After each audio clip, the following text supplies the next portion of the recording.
So here we are again.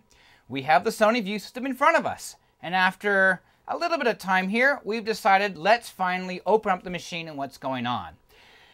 Now, where was the Sony ViEW System again? I'm trying to remember. Right. Now I remember. Why does this machine exist at all? Well, it simply came out of the need of, surprise, the US military. In the late 1980s, the US military thought of a much more advanced way of delivering training information to the field. Doing so required an electronic information or training system. The standard officially is called EIDS, or the Electronic Information Delivery System. Being a DARPA contracted product, bids were handed in by three major companies of the time. One in the United States was Emerson Electronics, two in Canada was Matrox, and three in Japan was Sony. In the end, however, Sony lost out and so did Emerson. Matrox went on to produce EIDS systems that were approved for use by the US military. The primary goal here was to make a system which could boot a Laserdisc and contained all the training material. No floppy disks or hard disks were required. And this system here holds that ability to boot from a Laserdisc. Emerson, not long after, dropped out of this completely.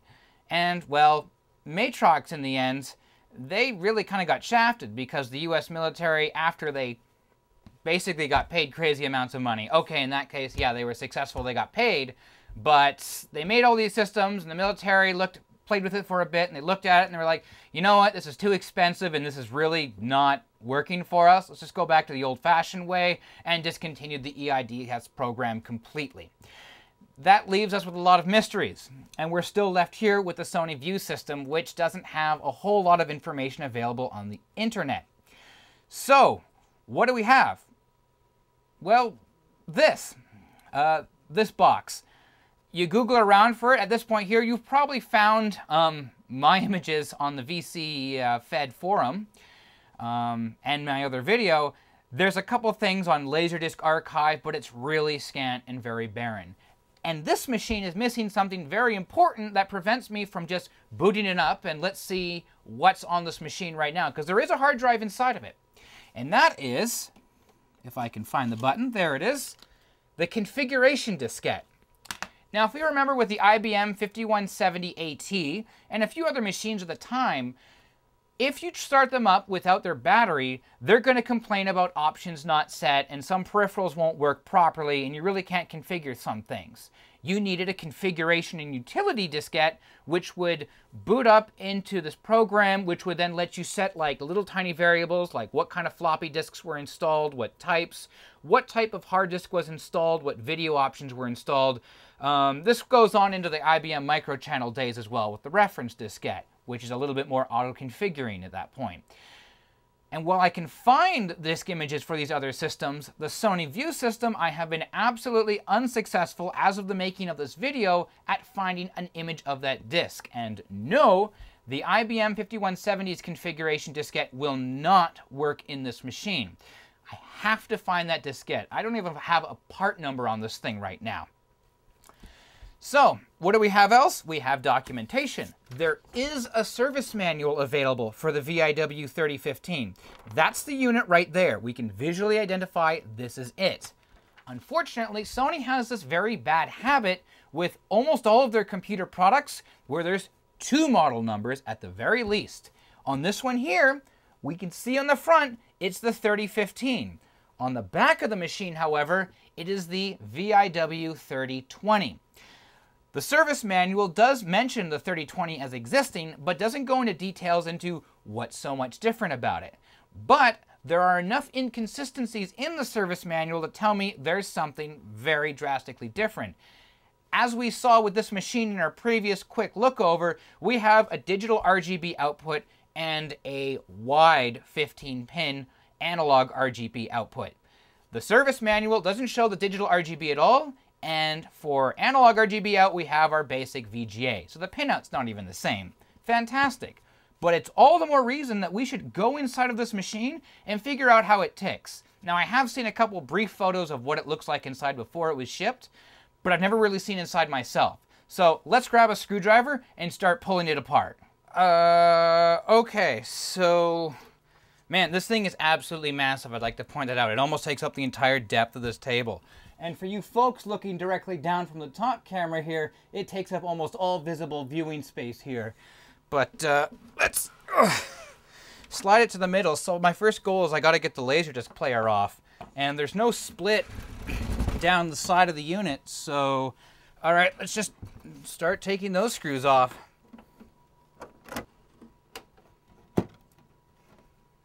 And, okay, I was kind of expecting here, where can I put this? There we go, just over here, out of shot. Okay, so I was kind of expecting here that we were going to find a second panel for the Laserdisc player, but nope, it's definitely missing its side panel to have a custom panel in its place. Okay, but what do we see? Floppy drive. There's the power supply there, obviously. Let's do the other side.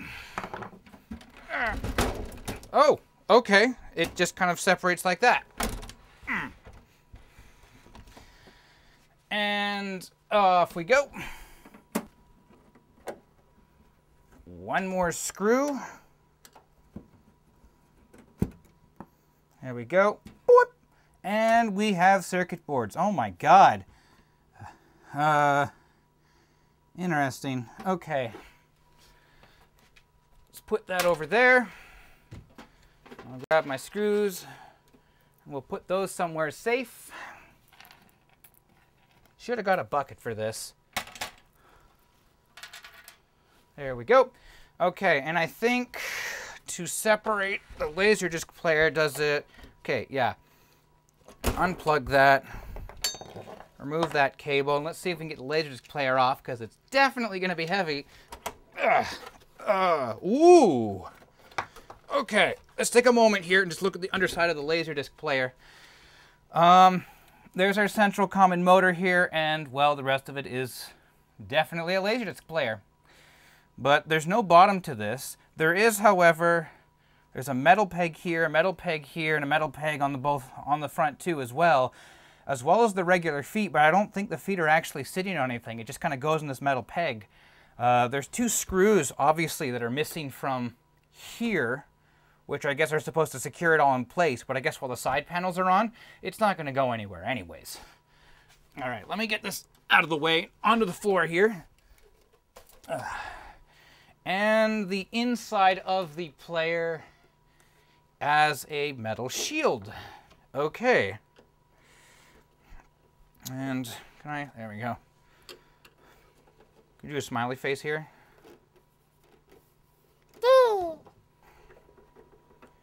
And, oh, this is torn.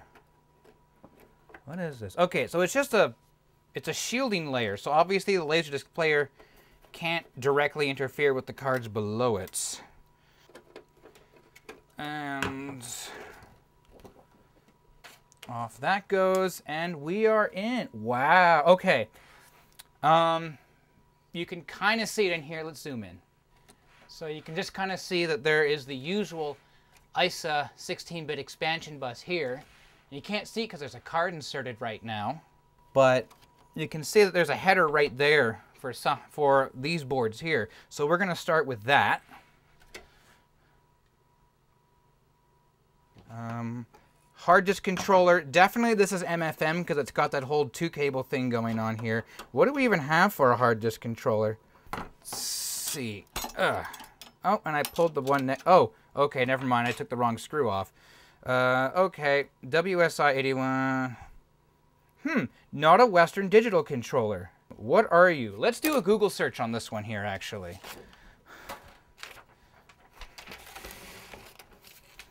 Handy dandy CF18 Tough Book. I stand by this thing in terms of its water resistance. It's a great laptop. WSI 8713. That was totally useless. Okay, let's try the Fujitsu one above it.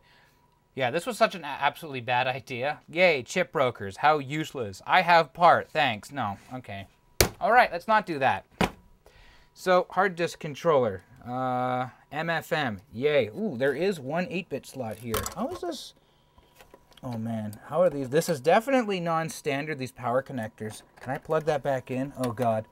Okay, yep, I can. Problem solved there. Let's put that back.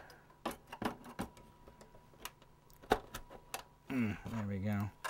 All right, let's do the analog board here. Wow, this, is there just a fold over on it? Yeah, it's just a clip. Okay. So, pull that out. One screw. And, oh, and there's a stop guard over here. All right. There we go. Good. That's in there good. All right, yeah, these clips are in the way. Can I bend those? Oh, God, they're long. There we go. Oh, it unplugs. Okay, well, I got to plug that back in somewhere then. Huh. Oh. Where do you go? Oh, this is going to be fun. Well, I can just watch back in the video here and see exactly where it goes. And out comes this card here. This is clearly the analog video in and out card. There is a delay line memory module right here. Or not delay line memory, but there is a delay line module there.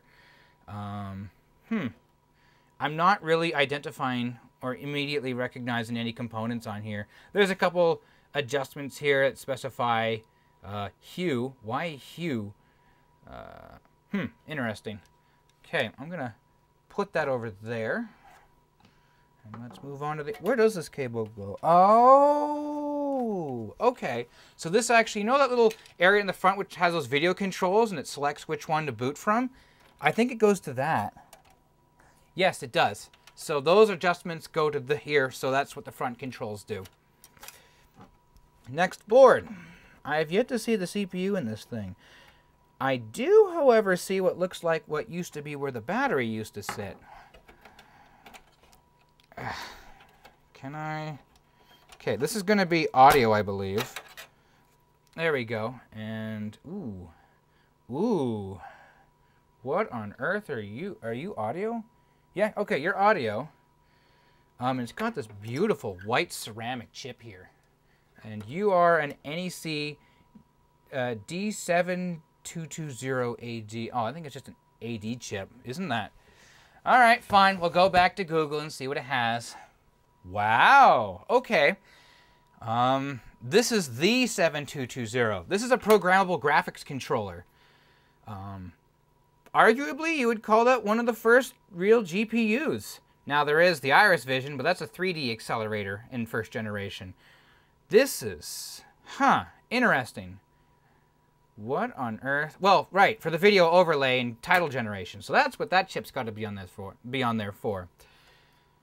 But it's the audio board. So what's going? Oh, okay, I see. It's actually transferring off of this board. Is it go?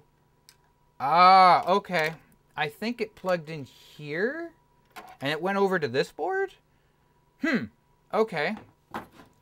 Man, everything's just connecting together, doing their own little thing. All right, let's get out of the way here. Okay, so now that I have a little bit more opened up, or have the system a little bit more opened up, I'm going to zoom in. And again, there's our ISA ports, and then there's these proprietary bus ports here that are the interconnecting, I guess some sort of interconnect for these Sony proprietary boards. And you can see here, it doesn't have any dust on it at all, so definitely there was a battery in here. I believe it was 3.6 volts. The previous owner did remove it, but I don't see any battery leakage. So that's a very good sign, really. There's a good high hope that this thing will work fine once I get the configuration diskette.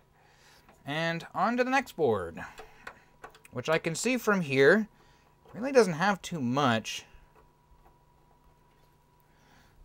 But I think this is the digital, yes, digital RGB. So what are you doing? That chip's not even soldered on directly. And there's another one of these ICs which are mounted backwards. That's interesting. But what is the... There's two CX K5864s. But, no, there's, okay, I think those are almost ROMs. I want to know what the HD46505SP is, though. Hitachi. HD46. And a quick Google search seems to indicate it's another one of those generic-ish chip. What is this? Yeah, I got no idea. Again, the chip brokers are doing a fantastic job of telling me exactly what it's not. Great. And this is clearly the CPU board coming up. I see Chips Tech.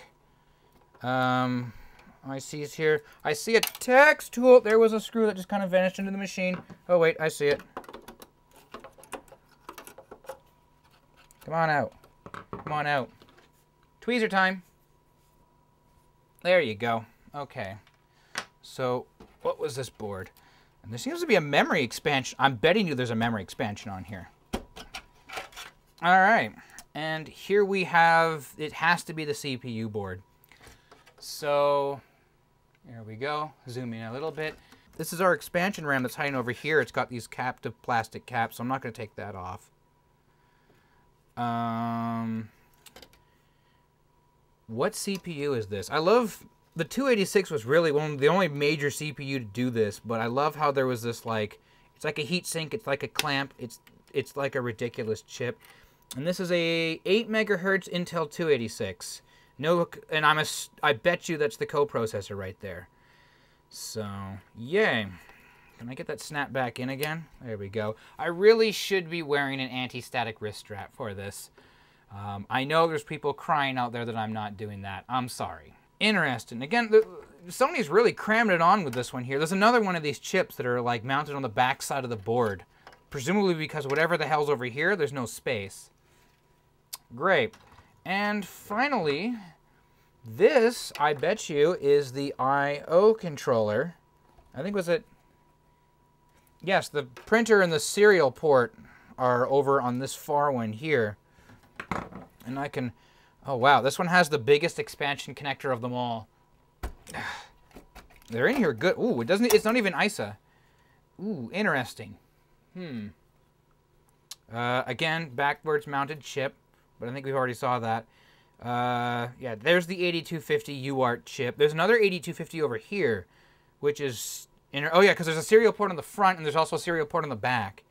And, yeah, this is just a typical I/O controller. This Intel D8742, I bet you that's the keyboard controller right there. Unless it is... Where was the keyboard? Yeah, keyboard port comes down to this ribbon cable here, and I'm willing to bet it goes into here and into here. So, yeah. Interesting.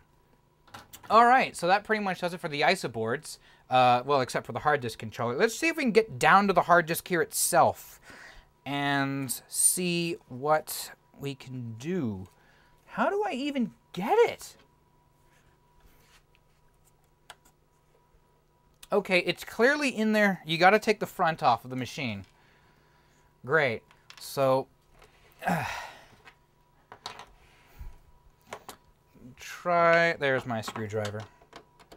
Let's just take the plastic bezel off.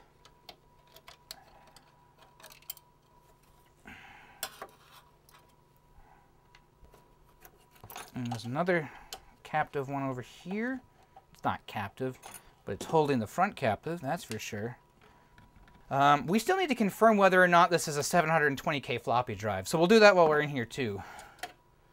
Oh, okay, just comes off. Cool. Yeah, there's the hard drive. There's the activity light for the hard drive. Is there... Okay, no. Okay, so they're specifically going to the activity light, but it still has this adorable little LED one right on the front. Comes off... Oh, really? So I'm not sure how the hell this comes out of here, because you see the screw here? Where my finger is? Yeah, there. There's another one behind this card cage, but this card cage is spot welded in. So I'm not sure how the hell you reach that. Unless, am I missing something here? Oh, I am missing something here. There's screws on the front here so I can separate this out. Can I also set this flat? Here, let me take this clip out of here and I can place it flat against the table. There we go. Up like this we go. Now you can see me from the top. Hello. Hi.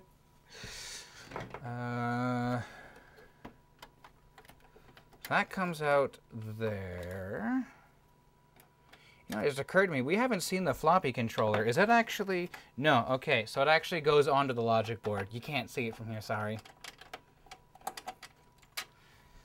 And off goes the other one.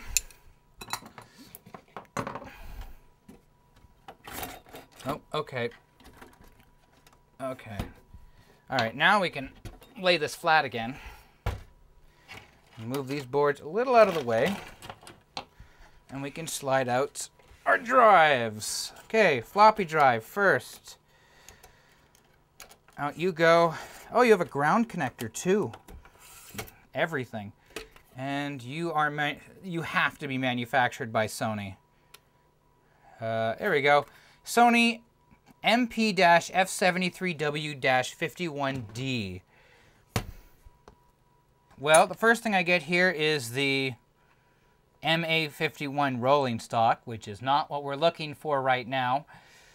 1.4 MPF520D. Okay, that's not it. Thanks. Okay, this is specifically saying that it is a 1.44 megabyte floppy drive. Okay, that's a lot better than I thought it was going to be. Spins good. It's probably quite clean, but I'll have to clean it anyways since I pulled this apart. All right, second drive is the 5 1/4. Unplug. And that just comes out as well. Oh my God, I think I know what that is. I bet you money it's a mini scribe. Ugh. Okay, and you have Sony printing all over you too. Oh no, Toshiba. I guessed wrong. Yes, this is a Toshiba drive. Oh God. The one thing I hate about having to look up floppy part numbers, more so when they're covering by this bracket here. Okay. Let's see if I can just quickly loosen that to pop it off. Okay, so I'm going to say, because this was 1.44, this is going to be 1.2 meg. ND-08DE-A. No, that... Christ almighty. Whatever happened to a proper model number? Okay, there. 5 1/4 inch Toshiba, 5 blah blah. Yay, again, without me actually like fully going into these data sheets because we don't have the time to do that, it's not telling me anything useful. Great. All right, let's just put that screw back in there and then just say if that's good. And the hard drive is exactly what I thought it was. Oh God, it's got defects on it too. Okay. And this is the hard drive, mini scribe, date of inspected 11th of January, 1988. Oh God. Usually I'm okay with MFM drives, but it's stuff like mini scribe, which scares the crap out of me. And I heard a screw fall some. Oh no! Oh, oh dear! It's part of a PCB, or it's part of a circuit board. Okay, I'm not seeing any actual printing on this, so we might be okay from wherever the hell it came from. Definitely wasn't this, but you. Damn it! I knew your model. It was like 38 something. Yes, here we go. Mini Scribe 3650. I think Red Hill Computer actually has something on that. Yep, they do. Go take a look for yourself here. redhill.net.au/d-6.php. The Mini Scribe 3650. Was it 3650? Yes, 3650. Nobody ever liked these horrible things. They were slow, noisy, unreliable, and ugly. So why was the Mini Scribe 3650 the world's best-selling drive for year after year? Because at just $500 brand new, their 3650 was very cheap. and it was readily available in quantity. These are horrible drives. These are like double horrible drive. It's not RLL bad, but it's like bad. So I want to be really careful with this. And unfortunately, I need the configuration diskette to back this thing up. Because, well, maybe. What happens if I drop this thing into another machine and configure and set up the parameters there? We don't actually know yet, so I'll have to figure that out. Or I could just continue hunting down that utility diskette. We'll figure. Yeah. Anyways. What am I doing sliding this in here? No, not there.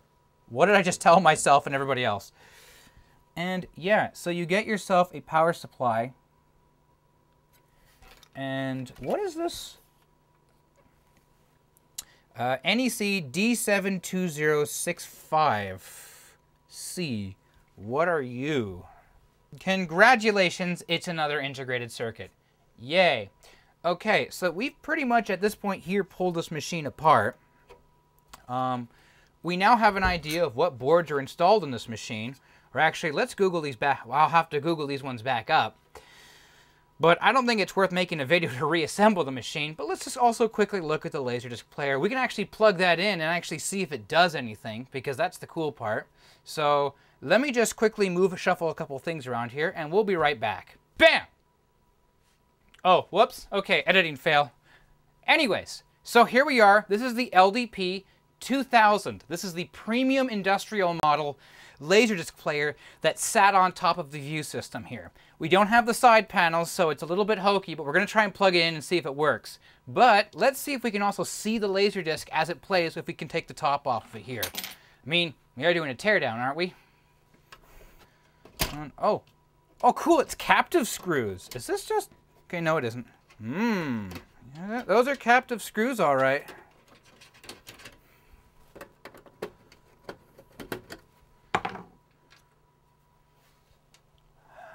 Wow. Look at all that logic. Okay, so I'm seeing, I guess, diagnostic LEDs here. There's a ROM over here. There's a ton of... What is going on in here? Oh, there's an interlock here, too. I bet you money that because of this interlock here, I won't be able to spin the player up.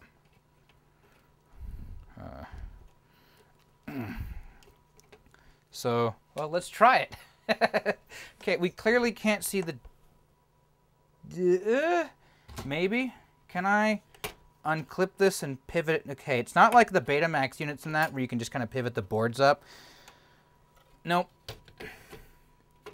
Nope, not gonna work for me here. All right, fine. Well, let's see if the Laserdisc player works anyways. Plug it in.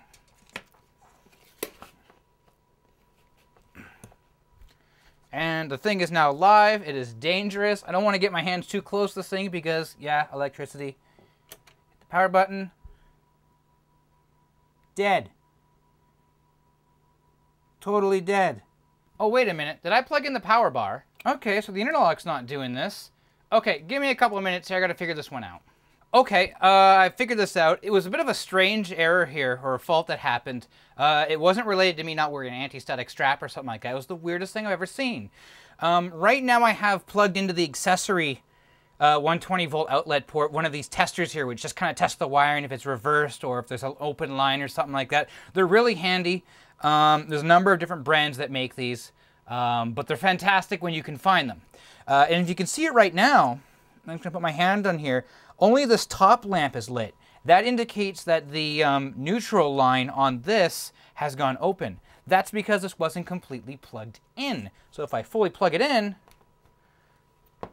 you can see it kind of went on, then it went out. There we go. Okay, so now it's on, now it works. So if I very carefully rotate this around, and let's hit the power button, there's that nice reassuring click as it unlocks itself. This is an industrial grade unit. I love them. They're amazing. So if I hit the eject, oh, this is amazing. So there's no belts in this unit here. Wait, sorry, I lied. There's a belt right here that you can't see. But it's got a metal rack and pinion here for the Laserdisc tray. After 30 years, the belts are still holding up absolutely fantastic. But does it play a disc? Let me grab something just kind of scratchy and throw away, just to see if it reads it. All right, here. So I'll drop that in there, hit the close button. Does it spin up?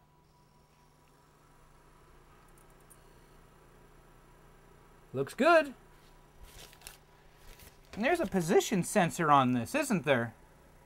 Yes, so if I fast forward, yes, look at that. It is actually indicating that we are advancing through the disc. Also, the remote sensor indication seems to also work with this as well. And yeah, stereo works, CX. The index button doesn't seem to do anything. It's a Laserdisc player. What do you know? It works. But there we go. Okay, so cool. We kind of know that the machine post. You're just going to have to trust me on that. We can confirm right now the Laserdisc player is behaving. Fantastic. So we have a great specimen. Give me a second here. I'm going to throw it back together here, and let's finish out this video. Blammo. And there we have it. The machine is all back together again. And there we have it. That ends this video here where we pulled apart the ViEW system, the ViEW 3015, and we tried to better figure out exactly what kind of hardware was clicking around inside of it. So we know it has a rather standard floppy drive and a rather standard hard drive. In fact, we have two rather standard floppy drives. But everything else about this machine is a little bit more magical. We have a 286 on that strange Sony proprietary board. We have this video overlay board. We have digital video. There's a lot of things that need to be researched about this. And definitely the quality of this video here isn't as good as it's going to get. So what I'm going to do here is I'm going to go onto the VC-Fed thread I have, and I'm going to put a whole bunch of photographs of the inside of this machine and the boards that we went over here today. Maybe you can get a little bit more understanding on what's going on inside here, and at any given time, I'm more than willing to contribute something just so we know exactly what the hell the ViEW system is, because there's really nothing else out there. And we can demystify it along the way. But at the very least, if the computer itself I never get a configuration utility for, well, it's a fantastic specimen, and I got a hell of a nice Laserdisc player sitting on top. But until next time, have a good one.